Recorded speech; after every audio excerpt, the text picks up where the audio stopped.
What happens when the neighborhood Karen calls the cops? Only to find out the woman she called on is the police chief herself. This isn't just some petty HOA drama. It's a wild showdown that you have to see to believe. Stay with me, because this story flips the script on Karen's worst nightmare. It all started on a Saturday afternoon, the kind of Saturday where the sun's out just enough to make you believe and rest again. I was in the garage, elbow deep in grease, working on the same vintage motorcycle I'd been trying to fix for months. It was my therapy, my break from the world. My wife, Cynthia, was inside, finally off duty after a brutal 60-hour workweek as the city's police chief. She had kicked off her boots, made herself a cup of tea, and curled up with a book she'd been trying to finish for weeks. We were both savoring the silence. Then came the knock. And by knock, I don't mean a gentle courtesy tap. I mean the kind of knock that rattles the door, the kind that comes with intent. Boom, boom, boom. Like someone was trying to collect a debt. That I looked up from the bike, wiped my hands on a rag, and instinctively glanced toward the front window. There she was, Karen, the self-appointed queen of the homeowners association. Clipboard in hand, sunglasses on like she was starring in her own reality show, and that familiar tight-lipped expression that made it seem like smiling might physically hurt her. She stood tall on the porch, tapping her foot like she owned the place. Now, let me be clear, this wasn't our first Karen encounter. We'd been dealing with her for months. She had a thing for micromanaging the neighborhood like it was a military base. We'd received 3 friendly warnings about the position of our flower pots, one official complaint about our front light being too bright, and she once left a typed letter in our mailbox accusing us of bringing down property values by, get this, placing a kid's basketball hoop near the sidewalk for our niece when she visited. The last straw for me, though, the day she stormed over to our neighbor Marcus, a kind, retired black man who served 20 years in the Navy, and told him his fence looked too urban for the neighborhood and needed to be repainted. Marcus handled it with class. I was fuming. Cynthia? She filed the incident in her memory and decided from that moment on, she'd be keeping her distance. So when Karen knocked that day, neither of us had the energy to deal with her nonsense. Cynthia glanced at the door, looked at me, and shook her head. Nope, she said. Not today. We went back to our own corners. Me, to my tools. Her, to her novel. We thought that would be the end of it. But see, Karen doesn't like being ignored. Ignoring her, to someone like that, is like waving a red flag in front of a bull. It's a personal offense. A challenge.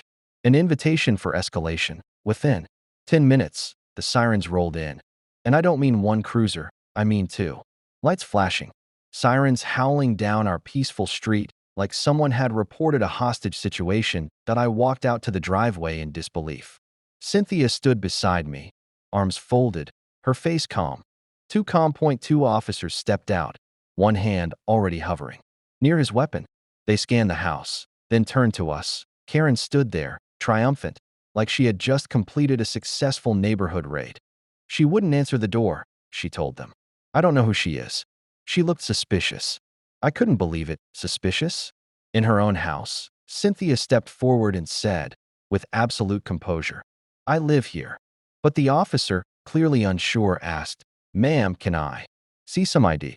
That's when my wife took a slow breath, reached into her back pocket, and pulled out her badge. The shiny one that reads, Chief Cynthia Harris, City Police Department. And in that moment, the temperature on the porch dropped 20 degrees. 10 minutes later, just as Cynthia and I had settled on the couch with popcorn and Netflix, we heard it. Sirens. Not in the distance. Right outside our house, but we both froze. You know that gut feeling when something just isn't right? That's what hit me. I peeked through the blinds, and my jaw dropped. 2 squad cars had pulled up to our driveway. Lights flashing, engines running. 1 officer stepped out, hand already hovering over his holster like we were about to rob our own house. And standing right next to them, Karen, clipboard still in hand, arms crossed, that smug look on her face like she'd just saved the entire neighborhood from a terrorist threat. Except the threat she had reported was my wife. Cynthia looked at me, confused but steady. What is she doing now? We stepped outside just as the officers approached.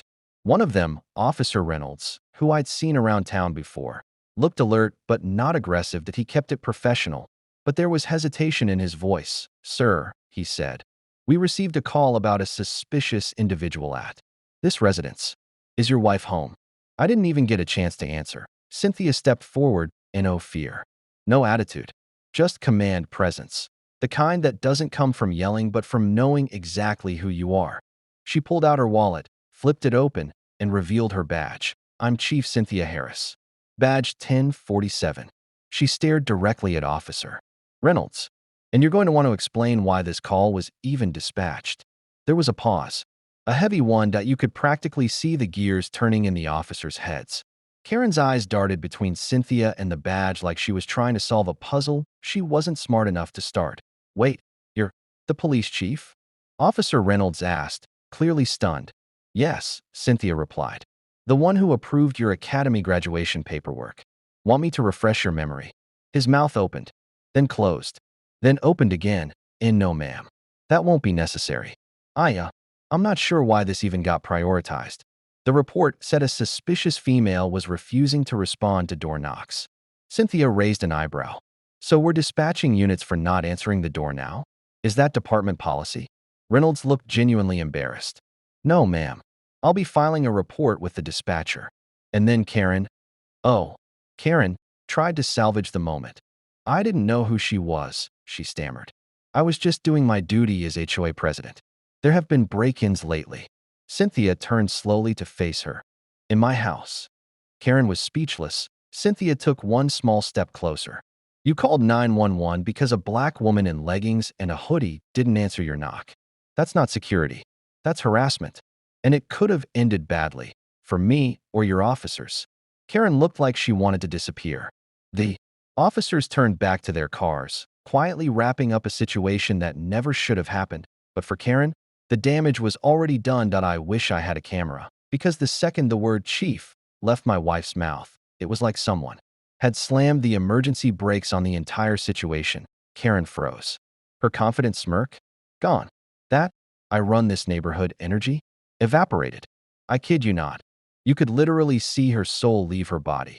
She blinked like she couldn't trust what she just heard. The officer standing next to her, Officer Reynolds, straightened up like someone had just told him the mayor was behind him. Ma'am. Chief Harris? He asked, visibly caught off guard. Cynthia didn't flinch. She reached into her back pocket, pulled out her leather badge case, and flipped it open with the kind of authority that doesn't come from pretending that it came from earned power, the kind that comes after years of working double shifts, making life or death calls, and running a precinct with over 200 officers under her command. And in case anyone in the vicinity had doubts, her name, Chief Cynthia Harris, was embossed right there on the badge, clear as day. She wasn't just on the force. She was in charge. Asterisk, the silence on the porch could have swallowed the whole block that Karen's mouth opened, then closed, then opened again like a fish flopping out of water. I didn't know, she stammered. I didn't realize. I thought maybe something was wrong. I was just trying to look out for the neighborhood. It was a poor attempt at damage control, and she knew it, because she wasn't looking out for the neighborhood. She was policing comfort, her own discomfort, her own bias. Cynthia didn't need to yell. She didn't need to wave a finger or raise her voice. She simply looked Karen in the eyes and said, cool and steady. You weaponized 911 over a personal grudge. That's not safety. That's profiling. And it's dangerous. There it was, the truth, and once it landed, no one had anything left to say. The officers exchanged glances, and you could tell, they knew. They knew how close this could have come to something serious. How lucky they were that the suspicious woman in the house happened to be the chief of police and not someone without rank or protection. Apologies, Chief, Officer Reynolds said, taking a respectful step back. We'll be filing a full incident report. I'll speak to the dispatcher personally. See that you do, Cynthia replied calmly. Within seconds, both officers were back in their cars, engines humming, the lights flicked off, and Karen, she didn't even say goodbye. She turned around and scurried off the lawn like a raccoon caught raiding someone's garbage, fast, guilty, and hoping no one ever mentioned this again. But oh, people would talk. You don't make a mess like that and walk away clean.